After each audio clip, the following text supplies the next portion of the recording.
Ngayon ay araw ng paglilinis ng mga laruan. Ipinapakita ni Papa Nico ang tamang paraan. Design to walk, counting kalat, maraming saya. Matuto tayo ng sama-sama lahat.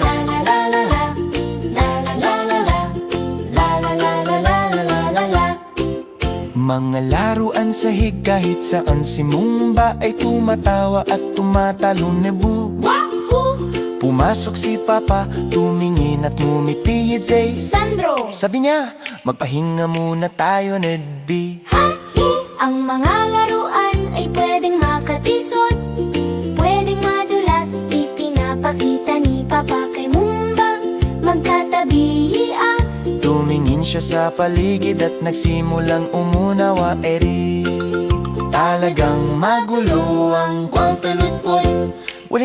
Linisin ang mga laruan, gawing ligtas ang kwarto para sa mga bata pa. Tumutulong si Papa at natututo si Mumba. Kapag naglinis tayo, kumikislap ang kwarto. Isang maliit na laruan, pulutin mo, sabi ni Papa. Ang galingin mo! Ngumiti si Mumba at sinubukan. Ilagay sa basket. Ay, sak. Ngayon ay parang laro na, masaya at maayos. Bilangin ang mga laruan, ulit-ulit. Tawa, laro at linis din. Napakasaya para sa'yo at sa akin rin, babe.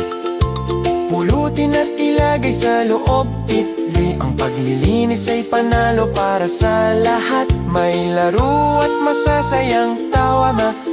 Masayang masaya ang oras ng paglilinis.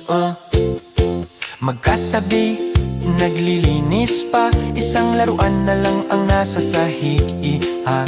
Si Papa at si Mumba, isa, dalawa, tatlo. Sa basket, panalo. Maliwanag ang kwarto, malinis ang sahig. Ngumiti si Papa, Ipinagmamalaki kita, mahal. umiikot si Mumba sa tuwa. Ayo, ang sarap pala sa pakiramdam ng maglinis sila. Malinis na kwarto, masayang puso. Ang pagtutulungan ay perpektong simula. Tumutulong si Papa at natututo si Mumba. Malaki ang balik ng